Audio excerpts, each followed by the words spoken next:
Peace. Here it is, 2:24 a.m., the 13th day of the third month of the 2024. Day before yesterday, I watched Wendy Williams. Where is Wendy Williams? That is a must see documentary.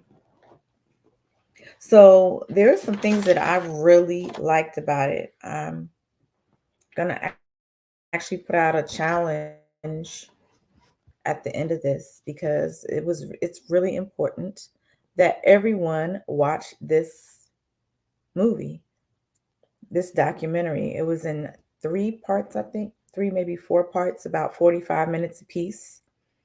And what it I liked several things about the movie, about the documentary. I mean, it was touching. There are mixed opinions about the appropriateness of it, understandably. I'll get into that. I'll talk about all that. And I won't take a long time to do it. So I want to just start out by saying this. Wendy's son is amazing. He's amazing. What he was doing for Wendy, taking care of her and nurturing her. He knew just what she needed. Um, of course, I don't want to tell the whole plot. It's not. It was a plot to a degree that some of the things that happened were not the choice of Wendy or by the choice of her loved ones. And so I'm not saying that it was the construction of the videographers. I don't think that it was. But once you see it, you'll understand a little bit about why I say plot. Because there was a part of it that was street theater. and not from Wendy. Not from Wendy. And not from her loved ones who care about her. But let me go down this in order. And I don't want to talk about it in a way that you would lose your desire to see it. It's important. It's important. So first thing I want to say, like I said, I found it interesting. It's a must see. It's timely to what's going on right now in the world. Um, One of the good things I found about it is that it was digestible. It wasn't just one long piece. It was, like I said, several sections, about 45 minutes a piece each one. And in a good way, um, Wendy's personality came through. The personality too, and the heart of her kin really came through. Um, I can't mention each family member because I don't want to take away. I want to list all of them by name and who they were to her and how they showed up for her. But like I said, it's a must see because you can see that her family members are smart, they are capable, they are compassionate, they are loving, and it really just goes to the point why so many people are concerned about the guardianship that she's in. I really felt like I was there with her loved ones. They were able to explain their care for her. They demonstrated their care for her and their decisions, the things they said, the things that they did. They didn't just talk about, oh, we care for her. Their actions, their presence came through, and that was wonderful. And it would be wonderful if everyone had loved ones and kin like hers. Really, no joke. It was very touching. And it's not like they wanted to do right by her, but they couldn't because early on in the documentary, you could see in the documentary, you could see the success that her son was having and taking care of her, feeding her whole food, plant based, making sure she was getting exercise and just relaxing. Now, you'll see what, when you watch it, you'll see what changed that. And it wasn't by the will of any of them going into the situation that it was changed. Um, and even, I can speak highly of the videography, the angles. They really took time to capture the mood and to set the tone and respect the tone of the relationships and what was being shared with the lighting, with the angles, with the timing. I thought that was really good. I felt like I really saw it through their lens. Not even, like I said, not just the lens of her loved ones, but the heart of the videographers. There were some times that they asked questions, right? And those questions seemed to be from their heart about what was going on. And what you saw, what you could see, it is quite a bit. It is quite a bit. Um, it was a story about, and it's her life, right? It's about her trauma, the many traumas she's experienced, and her way of coping with the traumas, which happened to be substance use.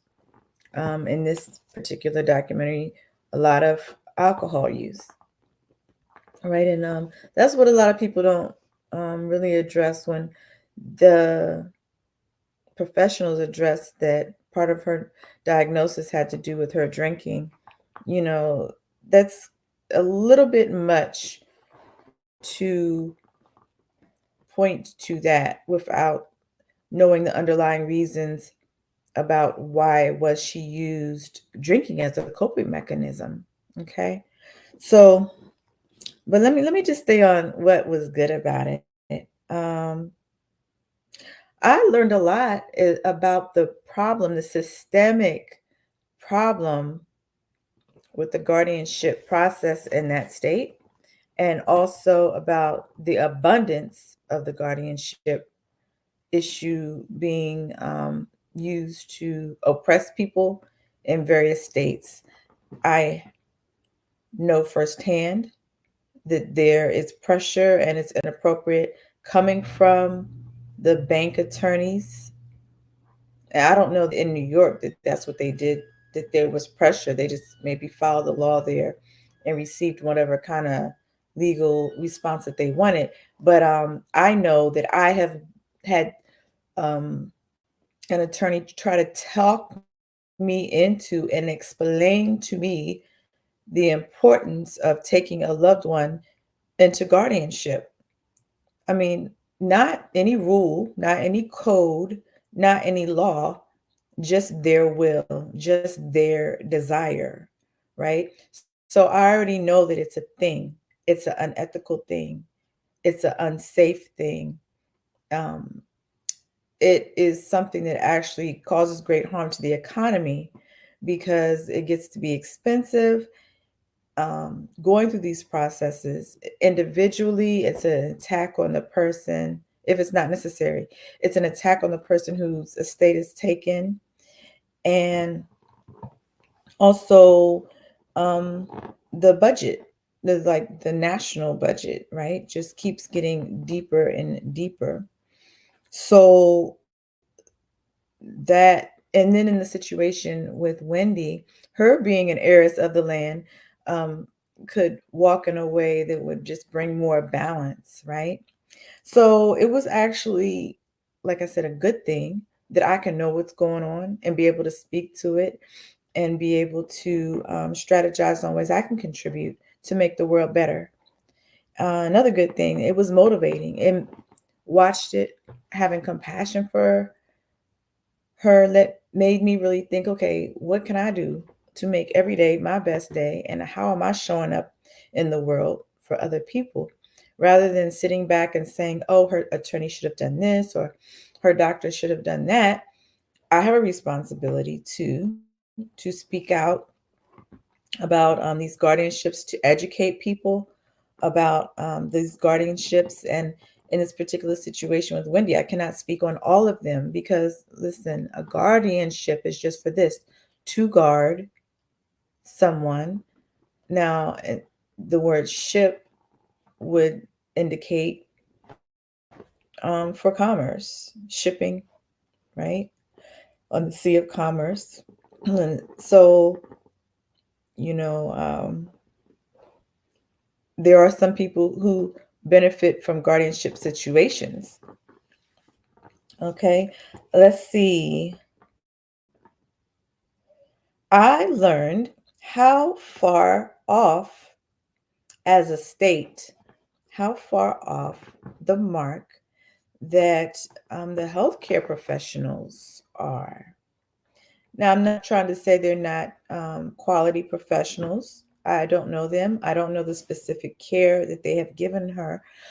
However, as it relates to a model of care, I did not see her getting any of the modern treatments for what she was going through, which happened to be red light, which happens to be sound therapy, which happens to be a lot of water. It happens to be mild exercise. Um, and I should say mild activity. So a stroll or something like that for someone who is experiencing pain is plenty of exercise, plenty of activity to make a big difference in their hormones and their weight, and all the things that really matter when you have multiple illnesses that you are overcoming. So I really appreciated that. Um, I learned how dangerous the court system can be, right? Because when we don't listen to each other and we don't support each other and have an open mind to know one professional is not supposed to be responsible for the whole team. Everyone has to know their leadership styles, but sometimes delegation is an important skill to have as a leader. You have to be able to delegate tasks. Now, it's perfectly understandable why the guardian would not be available to order food for Wendy. Um, but it's not acceptable that the guardian wouldn't have some type of plan or service in place so that the refrigerator stayed full. So the refrigerator stayed full the way Wendy kept her refrigerator full before she became ill. So, but it was a good thing to know that um, it must be the case that professionals actually think this is okay. Because if they knew it was not correct, then that attorney would not still be a guardian for our gem and jewel, Wendy. So I learned that that's something that I will speak to more about the dangers. And so that means, someone from the bank who's not a healthcare professional can call the court system and the court system appoint a guardian. And then the guardian doesn't know about one's health needs. And then had a nerve to actually hire someone who put Wendy in more danger. So it's good to know. So, like I said, it can be addressed, whether it be letters, whether it be writs. Um, the writ really to say, why are you here? Why are you here exploiting a mother, a first woman on her own land, right? And there are reasons to be here. There are reasons for attorneys to do business here. And something that kind of comes up for me is let the dead bury the dead, because there are a lot of things that need to be improved upon here on the land.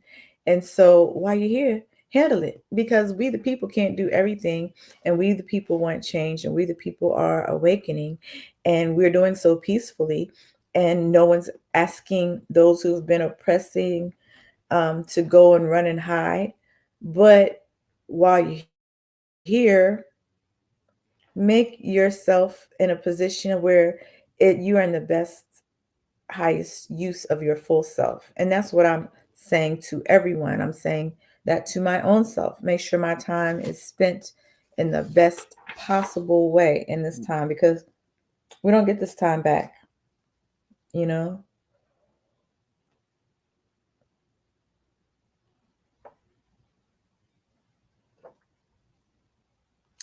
Oh, and Wendy's um, manager, Will, he was in her blood kin, but that man, he gets like, can you get 100 stars for how he stood up for her, how he calmly and reasonably protected her.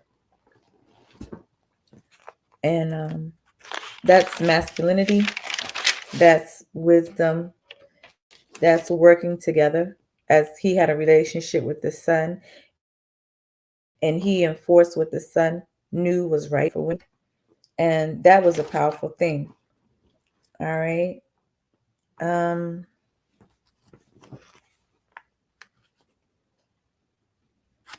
Something that comes up though is where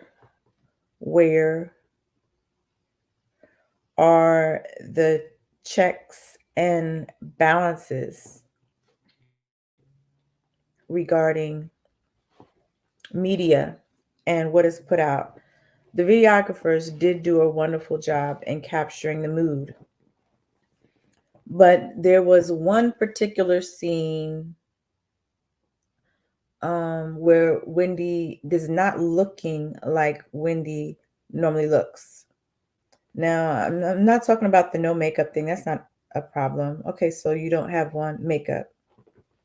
But it's like someone who always keeps their head covered for whatever reason that they always keep their head covered. And then you allow the world, it's one thing to film something, but it's another thing to let the world see someone who is deemed as incompetent in a way that they would have never wanted to be seen when they were in the state of their right mind. So even if Wendy said, I don't mind being seen in this state, like, is her word and judgment any good? So a lot of her fans are talking about this, and I understand why. It wasn't a good look, part of that. So out of all that crew, all those producers, they all thought it was okay to show Wendy in a certain light at a particular time. I don't want to give it away, but where her head isn't covered, I'll just say that. And that it wasn't how she looked that was as much of the problem. It, to me, it was that she was depicted, that she was in the public through video in a way that when she was healthy, she would not have wanted that. And how do I know she wouldn't have wanted it when she was healthy? Because she didn't do it. She didn't let herself be seen, but in a certain way. And that was fabulous. And let me just give you an example on the other end. Let's say back in the day, Oprah wanted the whole world to be there when she was getting her pedicure done. Now that's Oprah's business. That's fine. She didn't mind exposing herself like that. But Wendy, anybody, I don't remember Wendy just saying, let me just get dressed and put some makeup on, and I'm not going to put anything on my head. I'm not going to be seen in my best light. Like, I never saw that from her. So that is a deviation from her best self. And then for that to be filmed, it was not culturally competent at all. And it was disrespectful. It was disrespectful. Whether they intended to disrespect her is not my judgment. I'm saying that was a lack of respect for her and the image that she portrayed over the years. And like I said, whether or not she decided to have that scene be in there, her judgment is off. So you can't always go with her judgment. That's why you're the guardian. That's why you use your judgment. And now I guess I'm questioning the judgment of the guardian in more than one issue. Because if you watch the documentary, you can see that when someone's refrigerator is empty, then she doesn't. This is evidence that someone is not giving her the care that she's used to having and used to giving to her own self. And as much as the guardianship is a money making venture, and when I say that, it's because I know what the word ship means, SHIP, right? And so then we have a guardianship in commerce. Someone is supposed to guard you, and that's some of their earnings come from doing that. It's okay, but you have to earn the right to be compensated for something. You don't just get assigned to be the guardian of the estate. In this case, the guardian was not only for the estate, it was for her personal well being. Now, we know full well there is an opportunity to just say, we'll watch over the money. And her son, who was demonstrating himself more than capable of taking care of her, we could have left her right there. Now, yeah, it seems like she got back to town, to New York, and someone asked, what she thought about the son. Well, here's my thing. Um, if the son was maltreating her, then there should have been some type of charges against the son. I don't think that there were charges against the son. So, seeing that there were no charges against him, a full investigation, and he be found of maltreating her, then the arrangement where she was healing, it was inappropriate to take her out of that setting where she was flourishing. Okay? So that's a problem right there. And it's an opportunity for us to conceptualize what's going on.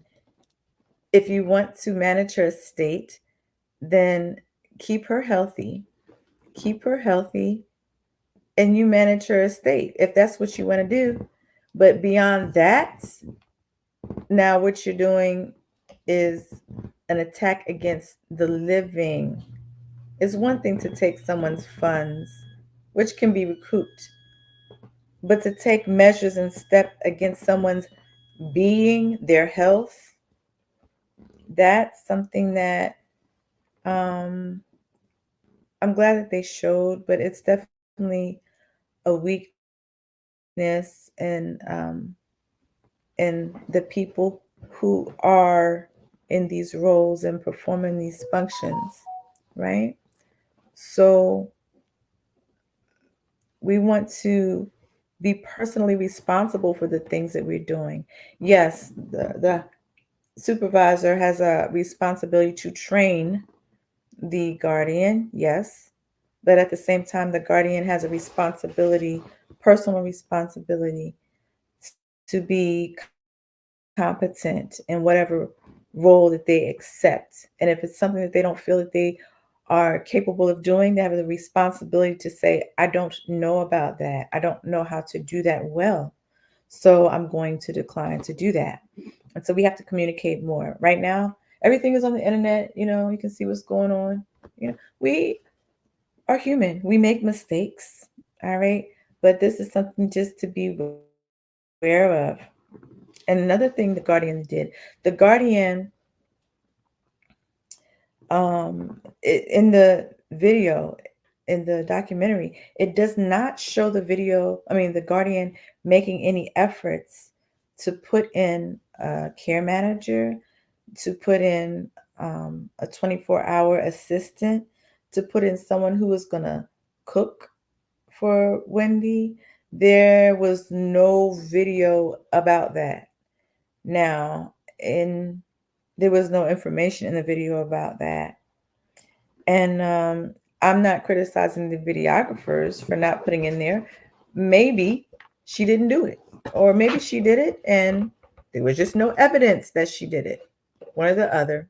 things happen. But when you're in charge of someone's personal care, yes, you need to make sure that there was someone to cook for them. You need to make sure there's someone to clean for them.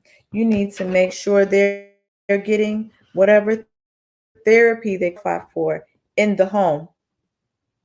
She had enough money for that. So the fact that those things were not observed is a little bit alarming. And it's more than a little bit alarming, it's a lot alarming. All right.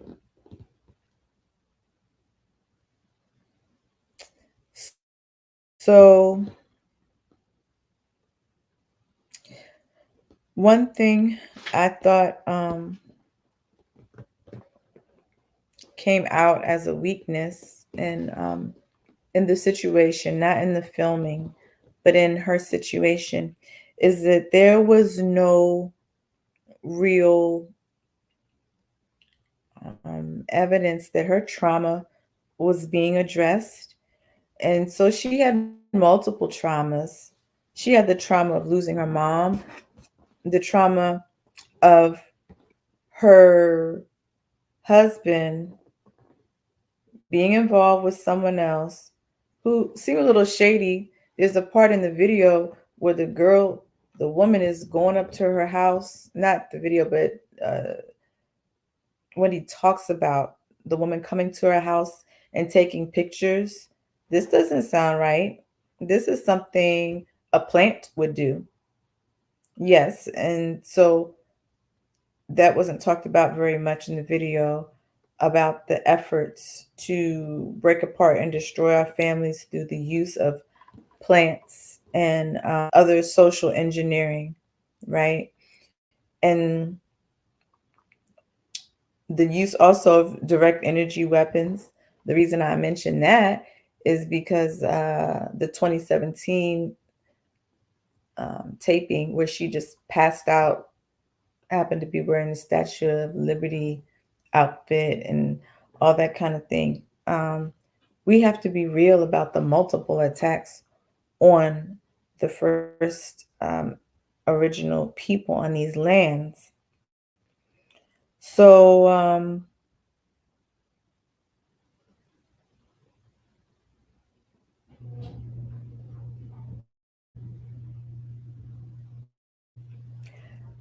with this being said, when it comes to the guardianship, there's just some questions that came up for me.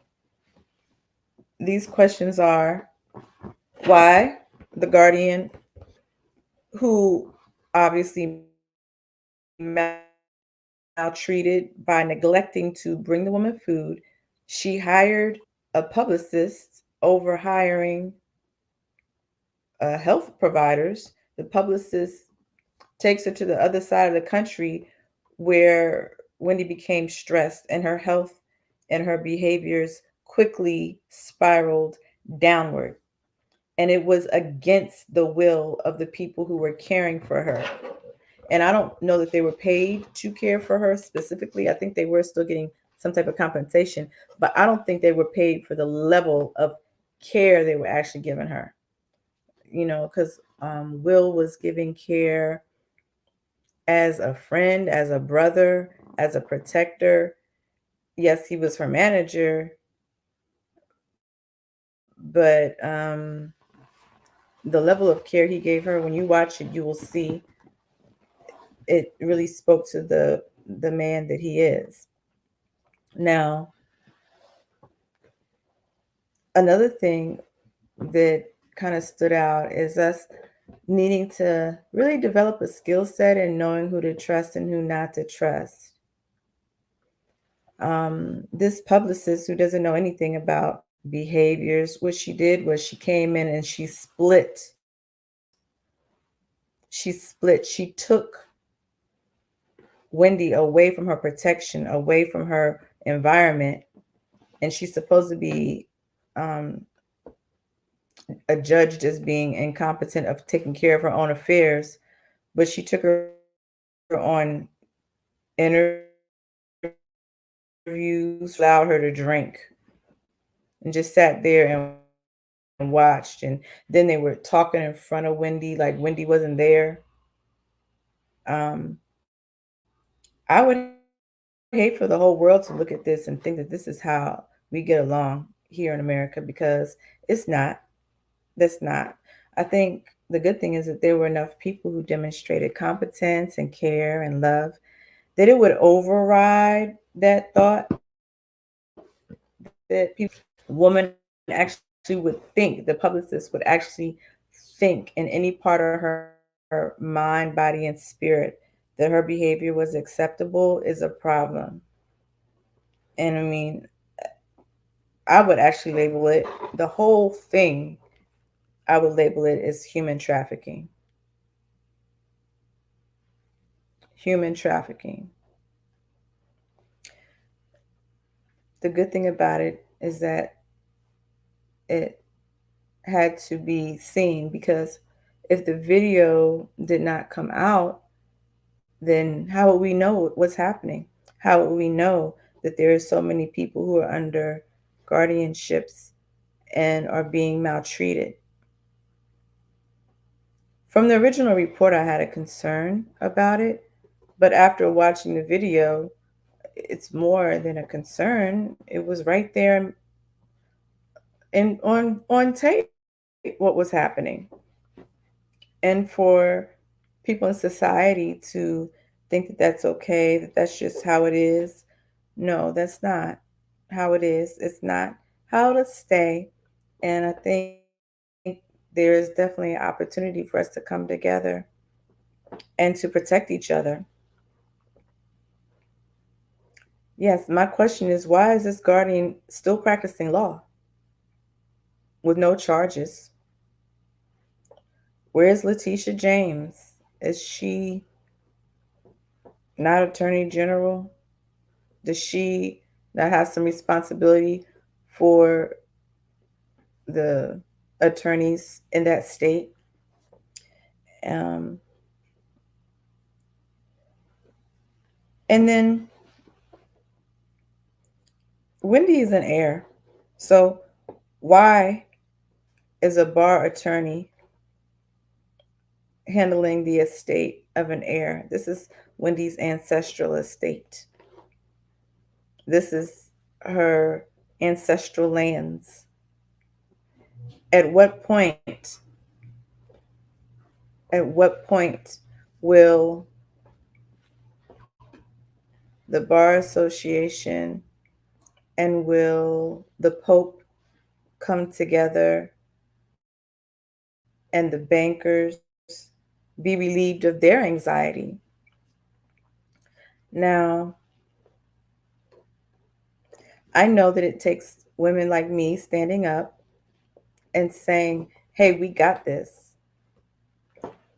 But will we ever be able to say, yeah, we got this when there's a foot on our neck? So now the foot on the neck is allowing some air in the passageway, so we're still alive. Okay. But it doesn't mean that it's not been debilitating, some of the things um, that have been bombarded, put on us. All right. So I don't say it to complain. I just say it that it's a real thing. A challenge is a challenge, but when people are physically sickened and that sort of thing as they're being challenged to learn, that's just nothing short of genocide, and it's not acceptable. And so, as I've said before, Babylon has fallen. Anytime that someone who does not have any kind of experience caring for someone is put in charge of doing so and not giving the tools to make it happen, and this is like a prevalent thing, right? Anytime this happens, we know Babylon has fallen. Anytime people are sickened on purpose, and then the credits that they have earned are then used to support the system that has fallen, we know it's over, it's done. So then it comes, I guess, people like me, right, saying, fear not. We have to correct our paths. This is not me against you. It's not you against me. Yeah, no, it's you against spiritual forces that we cannot see.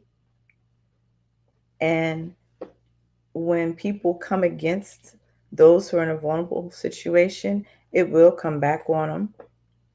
But it is also up to the ones who can uh, relearn and then come together with what we can do. Now, right now, we're going through something called redemption. We're trying to redeem ourselves. There's actually a book called The Redemption Manual. It's for free online. I'm using some of that. I'm learning from multiple different ways, but just a little gem about somewhere to start to learn how can we free Wendy and how can we free ourselves, because we have to be free before we can free someone else. Because if we try to get free and we're not free, the attack on us just gets worse. And the machine is big, and the egos are even bigger, and the danger is real and it's big. But I think good is even bigger than all of those things that I named that are challenges. So, something else that kind of stood out for me, and I saw in the news today that Wendy's husband is asking for his money. He's asking for his palimony or whatever. I don't know the name of the payment or the funds that he was getting in, but he was asking for the money. Now, see, had he not been busy with his other family that he's taking care of on Wendy's money, he would be able to protect her. So I hope he's also asking, why does not my son have access to his mother? That, I hope, is a question that comes up just as much as a question of where's his support. But in law, the reason, I'm not trying to say it's okay, but the reason that they're not prioritizing paying him, because the way the law goes is that he and his estate is supposed to take care of her. Now, they had a different arrangement, right? And that's fine.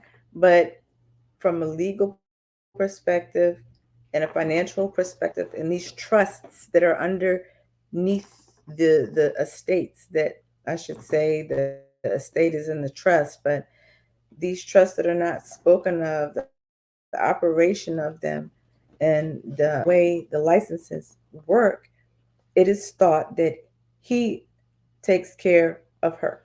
And there's insurance and policies and bonds and things like that are associated with it. So no one is going to run to help him take care of his new woman. His woman might want to figure out how to claim her estate and claim her land, and then help him. And then maybe what she learns, he can pass on to his son's mother, Wendy. Wendy is his son's mother, and he's off with some other woman who lured him into the bed in a situation that hurt Wendy very deeply. In fact, you'll find that he was a source of trauma in more than one way, and he's worried about his money. I hope he's also worried about putting in the effort to make sure that she's being treated right. All right. What else I found out? I found it very interesting. Um, I found it very interesting that in the home there was like no care plan that they showed on camera. When someone comes, okay, someone goes into treatment, like she went into treatment, when he went into treatment in California, when she leaves the center, they're supposed to make arrangements for her in the community. And it should be something appropriate for what she has at home. Unfortunately, I have seen it where I don't know what center she went to. I'm not speaking disparagingly about the center, but there are some centers that if they really, really care and give you everything you need, you're not as likely to ever go back and relapse. But if they don't give you everything you need, just on principle, if at all possible, try to find another center. You don't want a center who on the way out says, if you need us again, we're always here. Please come back. Now, did you put in your effort and everything you know to do, every tool that you have to give, that I don't come back? That's the point. Unfortunately, in mental health services, there is a lot of repeat and going back because they put a band aid on the situation. The staff is undertrained and under supported. And then also people who struggle with mental health diagnoses aren't told the truth about it. They're not told the truth about how to heal it. They're not told the truth even about the causes. Some of them lifestyle choices, and some of them the technology that has been used over the last 100 years or so that is not being spoken of that actually causes some of the symptoms. It's very real. So then people end up being admitted for studies and all sorts of inhumane things.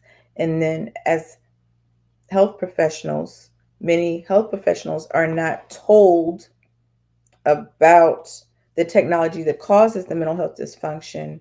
And so now they're counseling someone and not addressing the real issue. And these things are coming to an end, though. This is the past. We're moving forward. We're adults now. That was Babylon. We're moving forward. We're moving forward in peace. We're moving forward in love. Another thing is like, where were her magnesium baths? Where was her red light therapy? Where was her ozone therapy? Where was her herbalist? Where where was her battery of testing to make sure that she doesn't have parasites, to make sure that she doesn't have any underlying undetected infections? Where was the treatment that someone with her means is entitled to? And now, if you're the guardian and you telling how is it that she doesn't have a budget where she can't spend freely for a certain amount of things, like an allowance or something, or someone to be responsible for an allowance that will buy her the things that she wants? Okay, because we know she doesn't get an allowance for alcohol. We get that. But to work that hard and to be telling people you're broke and you don't have any money and I want my money, I want to see my son, that's not caring for someone. That's using and abusing someone. So let's see. Home health aide, I didn't see one. Social work care manager, I didn't see one. A nurse care manager, I didn't see one.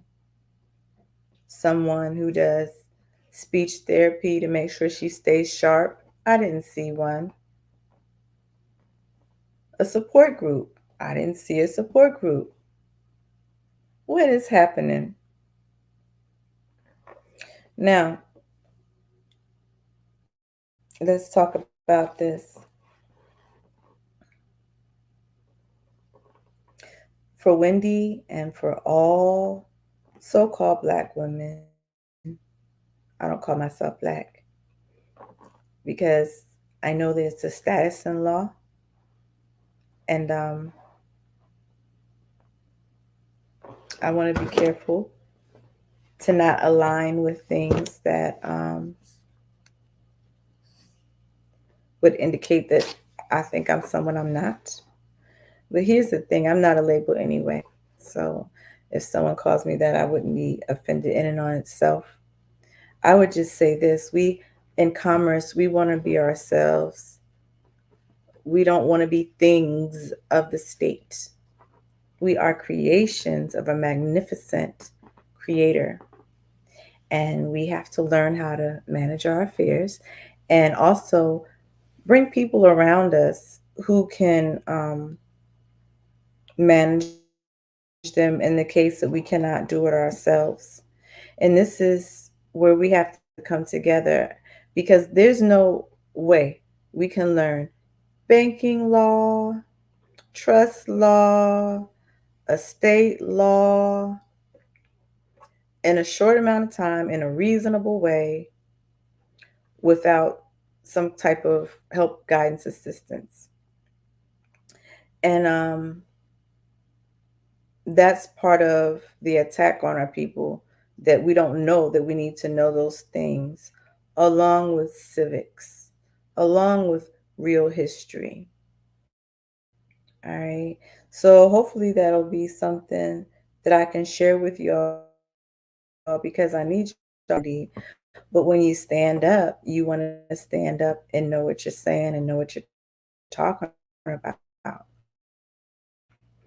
All right. So the first thing is just addressing who she really is. She's a creation of, however you want to call it, the universe. She's a living, breathing woman. All right. And not a thing, not a toy, not an object. But she's being treated as stock, as many of us have been, as many of us are coming out of. So the more of us that stand up and do what's right, the better for everyone, because actually the economy of the world is built on what happens here in North America. And the longer that we take to come together to figure this out, the more challenges it'll be, or not. But I'm confident that things are turning, things are going to get better, and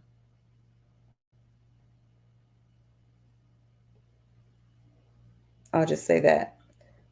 So it's almost been a year. It's almost been a year since the Pope repudiated the doctrine of discovery. What does that mean?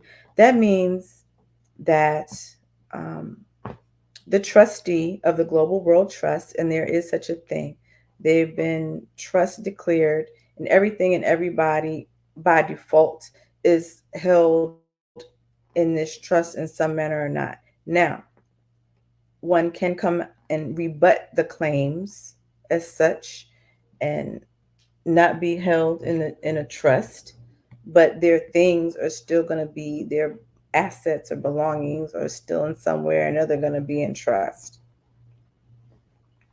So the Pope is the trustee of the Global World Trust, and the Pope has come and said, it was March 30th of 2023, has said, we give you your lands back. Who do the lands go to her, the heirs first, and then by way through her sons. Okay. The contracts are canceled. They're null and void, non pro tunc. And everyone heard, but people don't seem to shift from the things that are serving them. See, people lean into the things that serve them. It could be serving their finances, it could be serving their egos, it could be serving them in any number of ways. But they heard, they got the message. And maybe there's some who didn't, but the people high up, the ones who are controlling a lot of these systems to a degree, they got the message. And people like me got the message too. And it's taken some time to understand exactly what that means. And it means that we have to accept it, right? He took his hand off the estate, off the, I shouldn't say the estate, but off the trust per se, to say, hey, cancel these contracts. But we have to accept it. We have to learn how to accept it. Um, and I reject and I rebut the judgments that go along with why the women haven't. I feel like it's been derogatory statement why the women haven't accepted their inheritance and taken it over. And some of them are just not based in truth. It's not based in the consideration of the fact of how we've been oppressed in multiple ways. And no one brings abuse on themselves. No one brings, if it's negative things that come along from bad behavior, then it's not called abuse. It's not called abuse in that way. It's just not. Um, that's maybe the consequence of you doing something wrong and then you got hurt. That's different than a pattern of organized abuse. And it's antiquated because here we are in the age of the internet. Everyone can see what's going on. Some of the strategies that were used in the 1950s on citizens that people didn't really talk about, or that sort of thing, using the same strategies today. People full well actualized into the fact that they're not going crazy, they're being maltreated. So before we blame the victim, we want to vet before you say, oh, what's wrong with this person? Why aren't they doing what I think they should do? Well, you want to vet for if they're being maltreated, right? And there are a number of mechanisms upon which people are maltreated today. And there are a number of people who are used in that maltreatment.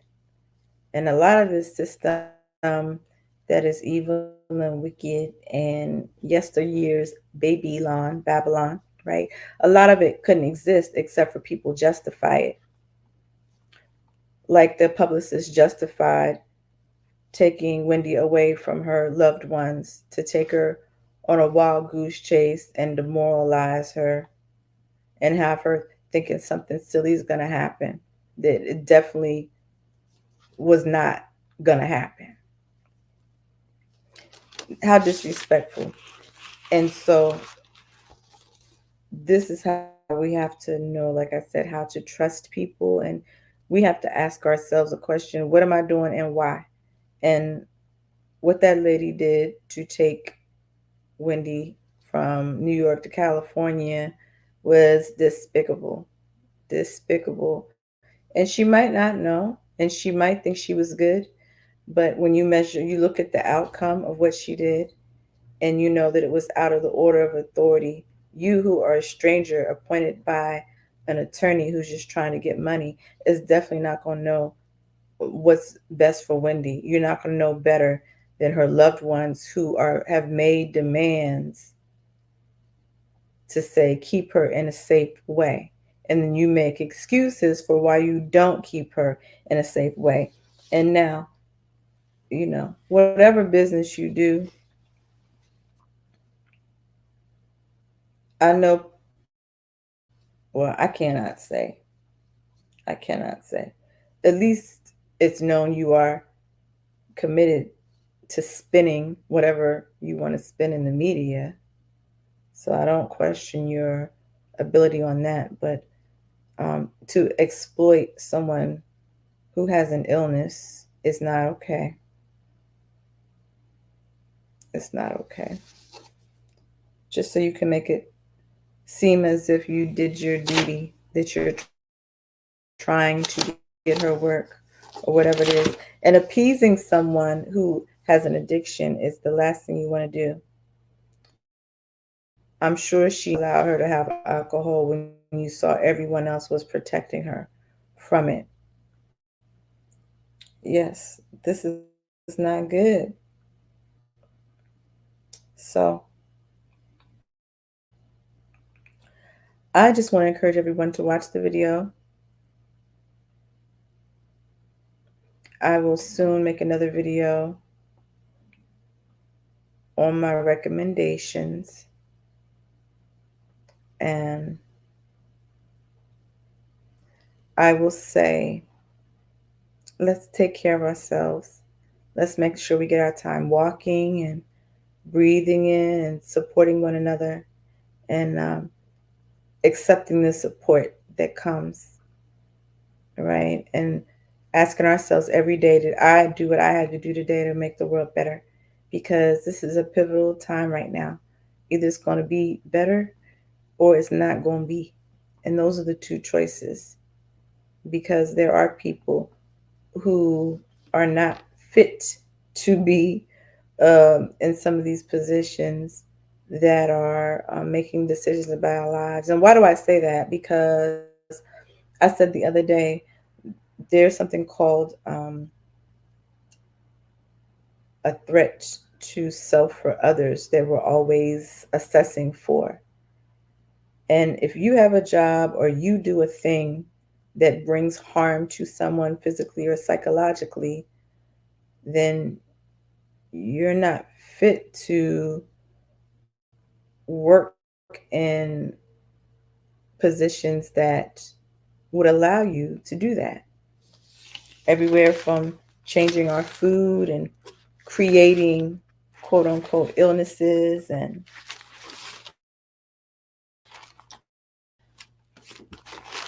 taking money to not do your job and feed someone or whatever have you. You know, these are things that we cannot look at as normal. We have to recognize that um, it can be better and it doesn't cost a lot to make it better. And I also say it knowing that there might be some forces at play that we're not aware of. Maybe people are doing certain things under the threat and duress.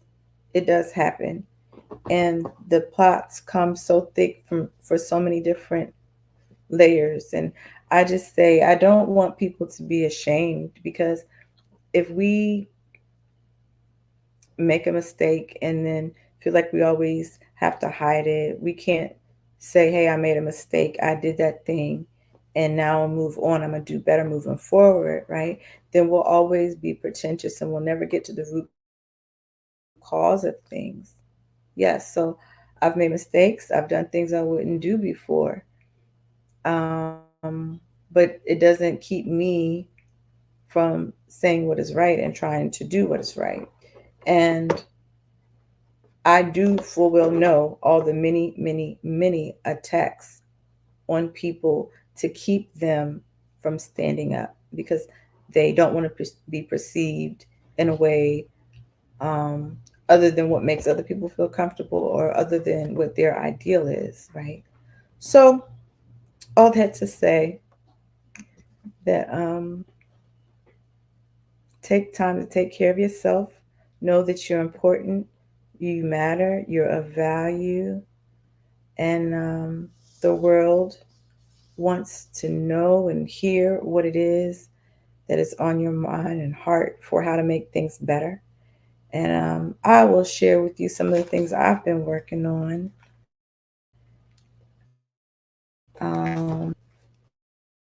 the heart, particularly of the women who are indigenous to Turtle Island, walking around calling themselves U.S. citizens and state citizens and things like that. You're original indigenous to this land, known as the United States of North America, Marak, Tamari, Turtle Island, India Superior. It's known as many different things: Northgate, Northwest Maxam, all that thing. Okay. Peace and love to all people. And let's keep in our thoughts and prayers all those who are in an oppressive situation here in North America, that as they're trying to balance the budget, maybe they can balance their spending and balance out of some of the attacks that are spiritual and psychological and financial on the people. All right. Peace.